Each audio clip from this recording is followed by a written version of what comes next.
Hi, and welcome to the Land Pioneers podcast, where we have the opportunity to meet and hear from some of the industry's most prominent land developers and experts.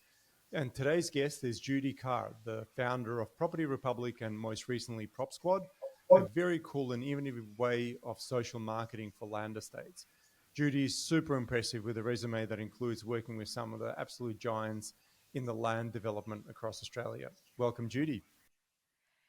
Hello, Stan. Thanks so much for the opportunity to be on your podcast. Absolutely. So just in brief, Judi Carr is a very prominent figure in Australia's property marketing and sales space with more than 30 years of industry experience.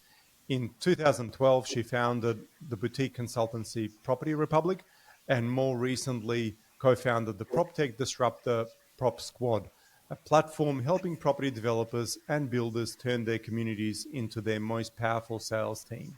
Her career includes senior roles with Stockland, Red 23 and the Urban Development Institute of Australia in WA, where she played a key role in shaping industry's best practices. Judi and her team have delivered marketing solutions for leading clients such as Lendlease, Mirvac, MAB, Carlisle Homes and Lifestyle Communities. A passionate advocate for exceptional customer experience and community-led growth, Judi believes that new communities should be shaped by and for people who live in them. Never one to stand still, she has now teamed up with Monica Pilekic to bring PropSquad's vision of people-powered property marketing to life. So I'm super excited to dive deeper into how Judi's creative prowess has shaped so many marketing campaigns of developments across Australia and what our listeners can learn from her insights. But before we get too far into Judi's story, just a quick word about the sponsors of the podcast, and that's Eagle Vision. So with over 17 years of dedication to our craft, we've delivered 3D visualization excellence across 730 projects, including over 40 land estate subdivisions. What makes Eagle Vision unique? Well, here are three of them, and where we may be a good fit for land developers across the country. Less is more, 24/7, and extreme transparency. Less is more, focus on strategy, not just pretty pictures. And with our founder's background in property development, the strategy aspect of 3D visuals is by far the most important component and takes priority over everything else. 24/7 round the clock, and with our team based in Australia and Europe, we work on a 24-hour turnaround basis to increase the pace of delivery for our clients and their projects. And ultimately, extreme transparency, no surprises. We pride ourselves on creating utmost transparency in our operation, and we've built systems and processes to involve our clients at every step of the way. We're constantly on the lookout for new technology and what may be best able to be solving our clients' problems, and whether it's AI or interactive visualization, we're always internally experimenting with them before we actually bring them to market to make sure that they produce the best return on our clients' investments. So experience the future today. Visit us at www.eaglevision.com.au and discover a world of possibilities. Now back to our guest, Judi Carr. So, Judi, what first sort of got you into the whole property marketing and land development space? Well, I started out following a couple of years in London working at the Housing Industry Association in Perth. And then the opportunity came to be the executive director of the Urban Development Institute. From there, I met a lot of property developers, and then I was offered a position in Victoria working with Stockland, who at the time didn't have a whole heap of development here, but was in a really big growth phase. So I found myself in Melbourne, the home of the Hawks. So that was big tick for me. And I just fell in love with the whole idea that you get to shape where people live and how they live. Yeah. And it's not only a small kind of an infill development where you're forced to sort of fit into what's already there, right? Yeah, but I absolutely love big new communities. I love being with them from the very start and working with, you often get a team of long-term passionate professionals who are working on those big communities, because it takes a lot of external and internal thinking. It takes a lot of innovation, and it takes a lot of long hours just to get the project launched, because for some reason we like to just crunch the timeline as soon as we get a launch date, as you would know. but I think it's the camaraderie and the opportunity just to uh, fulfill someone's dream, really, Yeah. you know. And quite often they're new Australians, and it's their first opportunity that they are getting to buy a block of land and build their own home for their new life. I love that. Yeah, amazing. And so, as you saw that sort of career develop, why did you form Property Republic? What was it about that you wanted to really bring to market? Uh, there was a gap really for somebody who had different thinking. I'm not a brand expert. I'm not a digital expert, etc. I know a lot of things about a lot of things, but what I do understand is the importance of speaking with the community that you're going to create before you develop your strategy. I love looking at what everybody else is doing and picking out really great things. I'm an avid learner. I put myself out of my comfort zone as often as I can. I will do courses. I'll go and learn team building, coaching, all sorts of different things so that I can just bring something different to a project team and challenge their thinking and open up the possibility of doing it a slightly different way. Yeah, brilliant. So, when you were working with some of these industry giants, Lendlease, Mirvac, Yeah. what did you see that was working, and what did you pick up that then suddenly changed and didn't work anymore? The developers that invest in understanding the customer and treating the customer with respect ultimately will get a, I think, can get price growth and can get a much better community outcome from those who just want to sell blocks of land and, you know, don't talk to me. So I am now in a position where I can choose who I work with, and I choose not to work with developers who will just cut and carve. And I get that that's their strategy, that's fine, but let's not pretend by putting, with the words community and all that sort of stuff in our communication when you've got no intention of being a community builder or leaving a legacy. Yeah, and those other businesses that I just mentioned, they've been around for so many years and they intend to be around for so many more so that their Yeah. reputation matters a lot. Absolutely. They're fiercely protective of their reputation, and they've got these amazing reputations because they have that care internally for what happens to the legacy. And they're very proud. If you talk to people that have worked at, Mirvac, Lendlease, Stockland, everyone's very proud about telling you the projects that they've been a part of. Yeah, and it's the long-term vision that then makes all of this sort of work together, right? Yeah, totally. You've got to have that vision.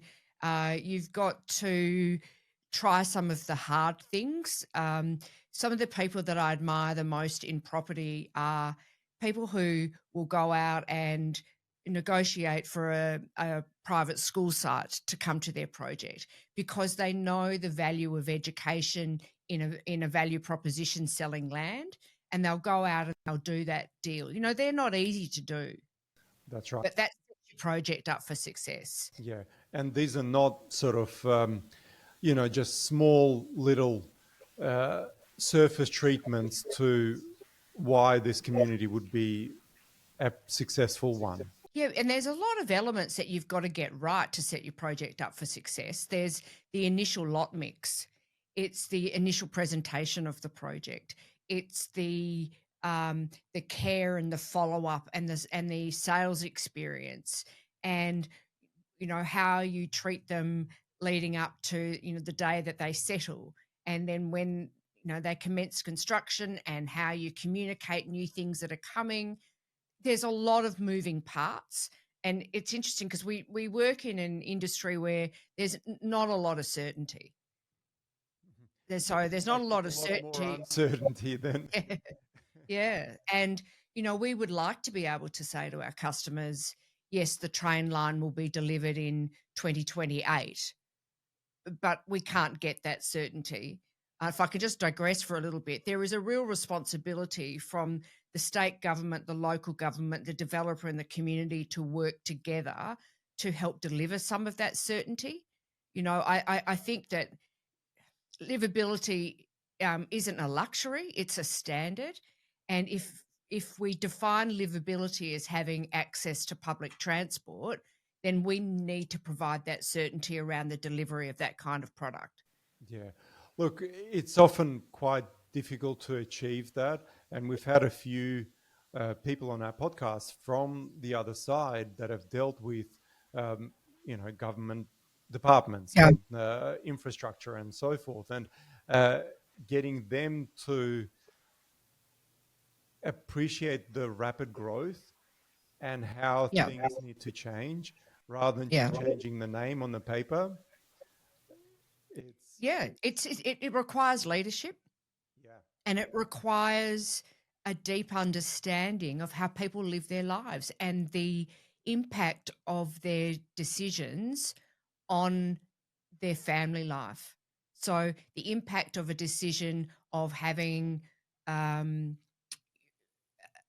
one train every 30 minutes and not a lot of car parking means that mum has to leave home at 6:30 to be able to get a safe car park, to be able to get the 6:32 train. Do you know what I mean? And the impact of that on, well, who's getting the kids up and ready for school? So there's a lot of unintended consequences of poor infrastructure decisions Yeah.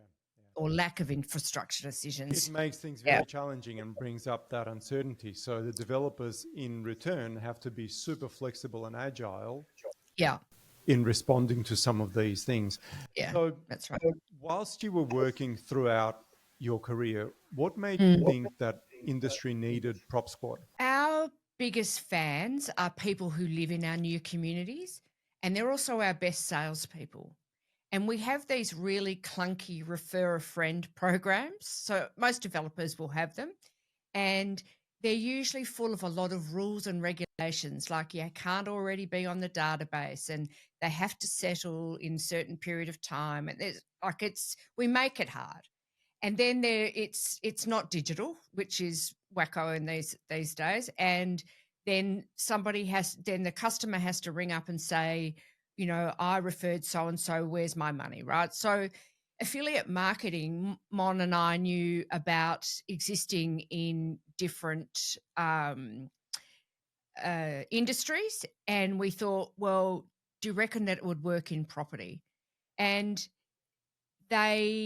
it's really underutilized. You've got early adopters who are coming into new communities who are very influential in telling their friends, hey, come and live where I live. It's fantastic. There's brand new, playgrounds for the kids. There's going to be a private school, all of that sort of stuff. And we spend a lot of money on, social media awareness and Google and all of that sort of stuff.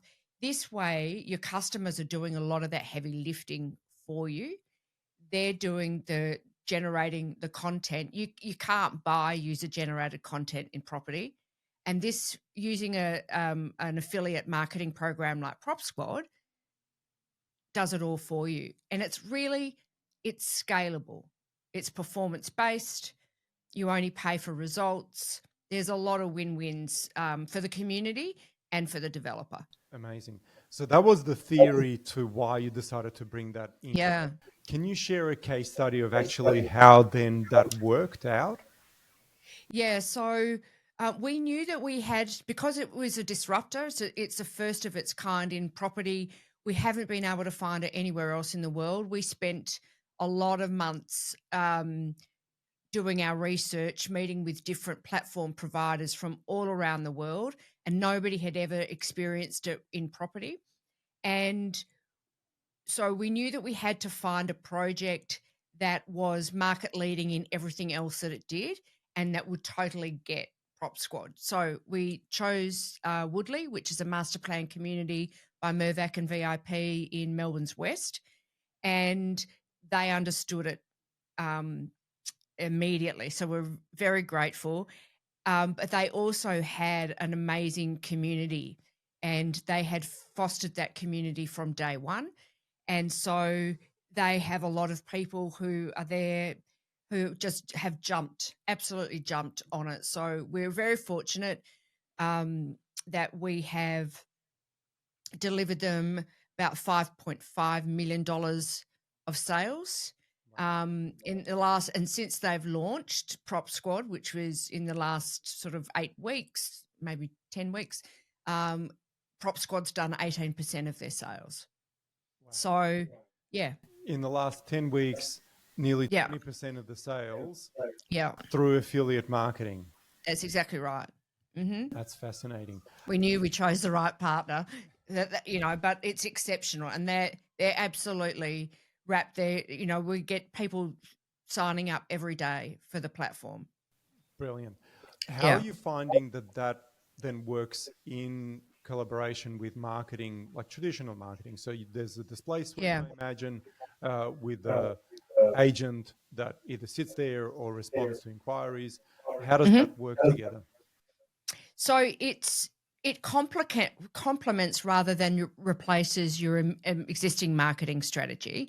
Right. So it sits alongside your digital campaigns, social media, CRM, all of that sort of thing. But it adds this layer of authenticity to it, and also adds a layer of reach. So it's doing, as I said, a lot of that user-generated content that people are out in your community who love it, of posting pictures of, here am I at the cafe that's right next to the park. If you'd like to live here, click my link.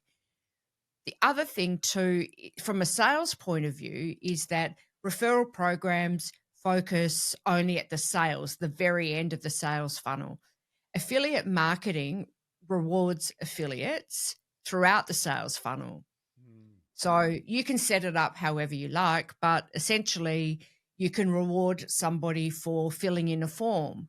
You can reward somebody for having an in-person appointment. You can reward somebody for turning up to a first home buyer seminar, whatever your goals happen to be. And you can turn that tap up and down, on and off. We don't suggest to turn it off, but you can raise the amount if it's important to you. You can have a campaign period. You can add something in that's special for a particular group within your community. So it's a really flexible and scalable marketing tool. It's really interesting because one of our clients was sharing how in just after COVID, people stopped coming to the display suites. So how are you finding then PropSquad may be complementing? And as you said, you can up the reach of some of those micro steps. Yeah. So in the case of Woodley, you can get rewarded if one of your contacts has a virtual appointment, but the reward is much better if they have an in-person appointment. So you're absolutely right. It has been, the level of traffic going to our display suites has been down since COVID, and we spend a lot of money building these display suites. So we want to get as many people as we can. So this is a great way to do it. And they've got to be qualified appointments. So it's not just, you can't just, throw it out and then, get your mate to turn up for $250. I mean, there are terms and conditions around it. Of course. So now that we're talking about the authenticity of it, can you share how, from a risk mitigation point of view for land developers, how do they prevent people just, taking advantage of some of these things rather than actually being authentic about them? Yeah. So the first thing that we put in place is that you have to sign up and agree to some terms and conditions. So it's not just a free for all.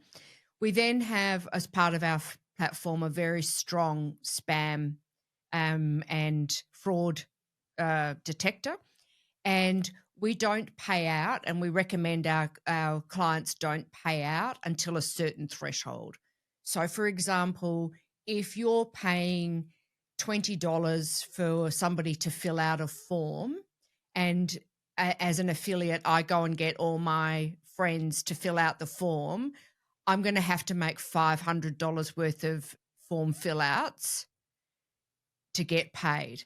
Now we can tell when that's being spammed. So that's the first thing. The second thing is that, from a platform point of view, we've got full transparency on what everybody's doing. The client has to, ratify that, yes, these were legitimate appointments, etc. So I had, when we were doing the presentation to a prospect about joining PropSquad, I was asked what if a white supremacist joined up? And I would just say, well, we don't even know if we've got a white supremacist already as part of our referral program. So, we can't be trying to combat the worst case scenario. Nothing's foolproof, but we've put a lot of things in place to make sure that it's all legitimate. Yeah, great.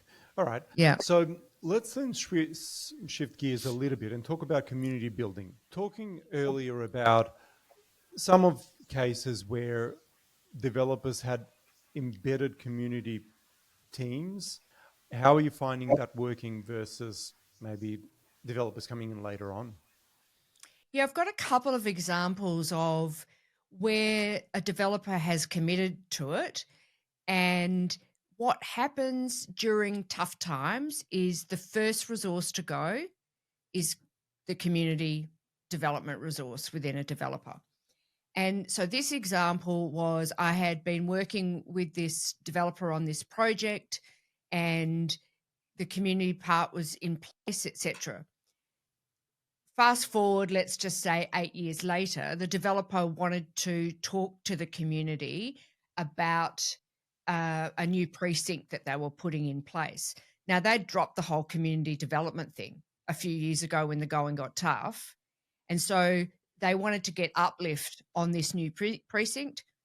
I was asked to go out and talk to the community. And then the new community just basically went whack, whack, whack, because they were promised a whole heap of things in terms of community engagement. And so it does damage. There are consequences to short-term decisions, is what I would say about that sort of, community building. I've also seen amazing examples where it's been in place since day one and the community is thriving, absolutely thriving. They were the first to come back after the, poor couple of years that we've had in Victoria. In some research I've recently done, they have come out on top in terms of some of the biggest issues that are facing communities in new growth areas. So it may seem like a fuzzy wuzzy commitment from day one, but I think we have a responsibility to provide social infrastructure support just as much as we have a responsibility to deliver roads and buildings. How about the marketing side of things? You've sort of mentioned that you're not necessarily digital or marketing, but you've overseen a lot of things. Yeah.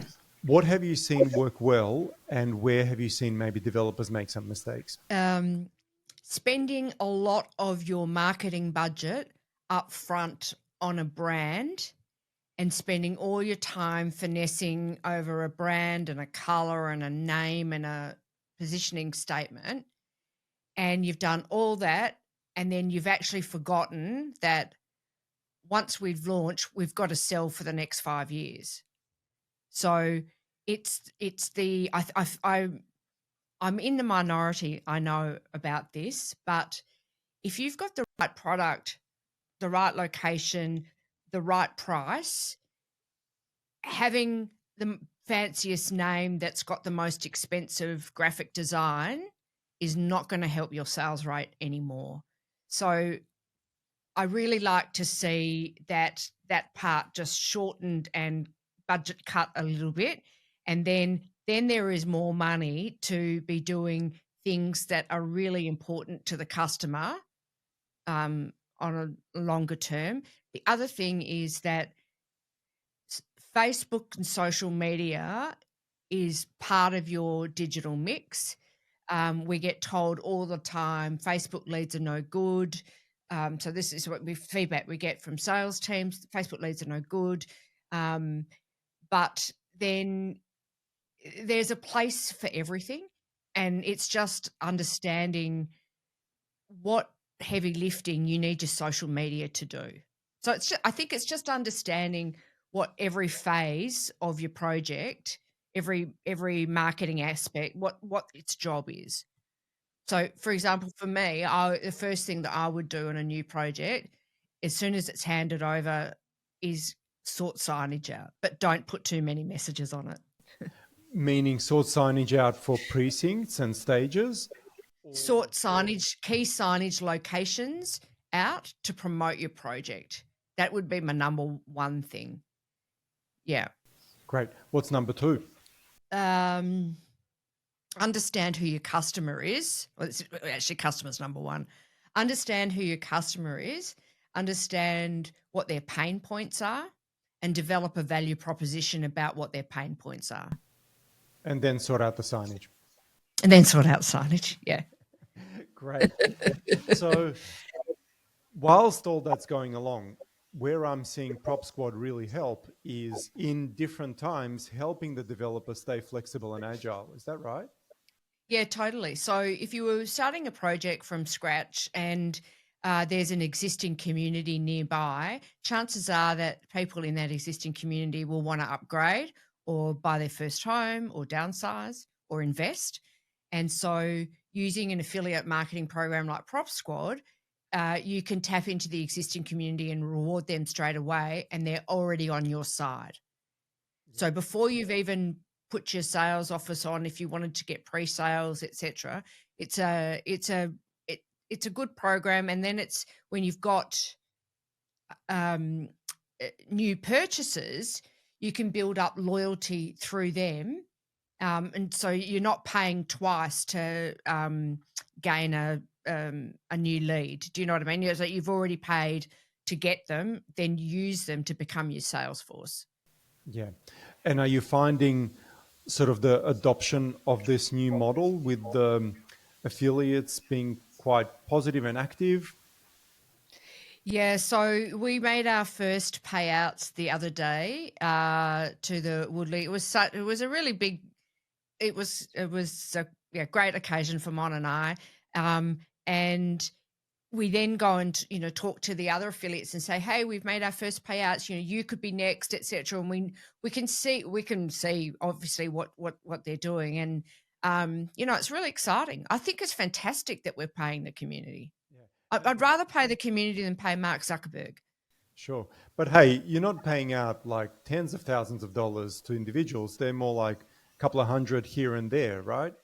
Well, no, the other day we paid out $1,500 to somebody who had facilitated a sale. $750 was another one. There's someone coming up who's probably going to earn around $3,000. Wow. So if you're a stay-at-home mum who spends a lot of time out and about in your community with your kids, and you're on social media anyway, this is a great little earner for Christmas presents or the family holiday, etc.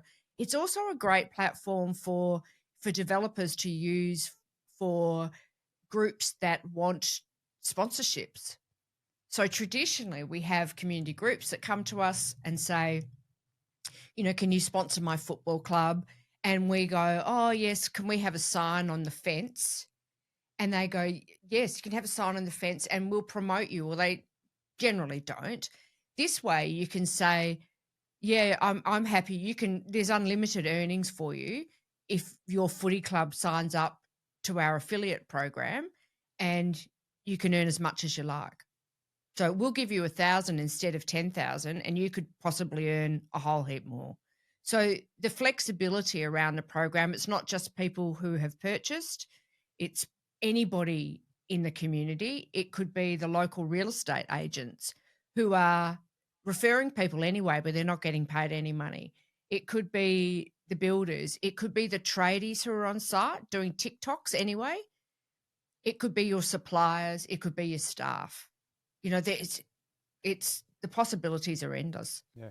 And I was about to mention with the TikToks, so obviously different generations are used to different social media, right? So Yeah. somebody may be doing TikTok, somebody else may be doing Snapchat and showing Yeah. little funny videos or dances or whatever they want to do.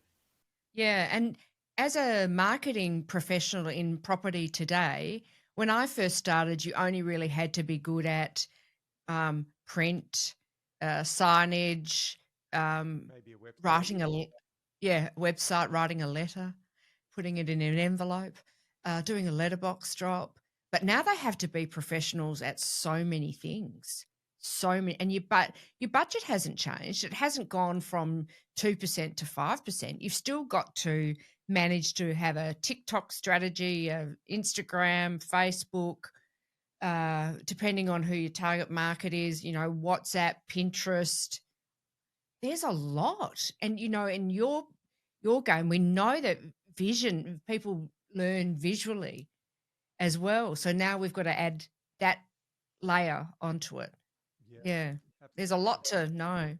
And it's hard to navigate all of that, which is why I sort of really like where your focus is being more on the actual community, people that live there. And that seems to be the 20% that's likely to make that 80% of the difference, because Anne and Jack may say to their friends, hey, we've just bought here. Why don't you come check it out if you're looking for a new home? It happens all day. When I was involved in the launch of Woodley 10 years ago, we would notice people would come into the sales office one week, and then the next week they'd come back with, two other couples, and then the next week they'd come back with another three couples. It's happening all day, every day. This way you can just redirect some of your marketing spend to actually reward them and have happy people within your community who, as I said, they're doing the work anyway. You might as well pay them. Yeah, fantastic. Yeah. Beautiful. Look, Judy, just seems like we've covered quite a bit across the Prop Squad. Is there anything that I may have missed? I don't think so. I just I think it comes back to the respect that we need to show for the people that buy our product, and whether it's a new housing development or an apartment project, etc. When we're making decisions, I think we should make them based on uh, the financials, because I get developers exist to make a profit, and we all like that because all of our super's got a little bit of development, property in it. Um, but I would like for that layer of, is this good for the customer, just to come into our thinking just a little bit more. And I'd like to think that as anyone who's developing a large scale project, that they have a community resource within the project, not just for 5 minutes, but for the life of the project. Yeah. And many other projects, because generally they're working on one community and then looking to building another community. So it's that Yeah. long-term legacy and commitment that we talked about. Yeah, and community isn't just having a face painter and a balloon artist on a Sunday morning from 11 to 1. Communities those is facilitating those conversations. It's preventing loneliness. It's ensuring safety and security so that people know who their neighbours are. Giving it's a lot of facilitation. It's a lot of advocacy. And it's a lot of just hours listening. That's the one part that I probably love the most about it, is meeting people who are in these communities and understanding what they go through. Yeah. It's almost like nurturing a little sapling. Yes, except I'd forget to water it. So Very good. yeah. Look, Judy, thank you so much for your time. Really It was a appreciate your pleasure. insights and sharing your journey on the Land Pioneers podcast today. And for the listeners, thanks for tuning in. We get to interview some of the most interesting and prominent land developers and experts in the industry. And it's been an absolute pleasure having you here. We'd love to hear your thoughts, and remember to rate and share the podcast if you found it of interest, and click subscribe when you're there so you don't miss an episode. Thanks again and have a wonderful day.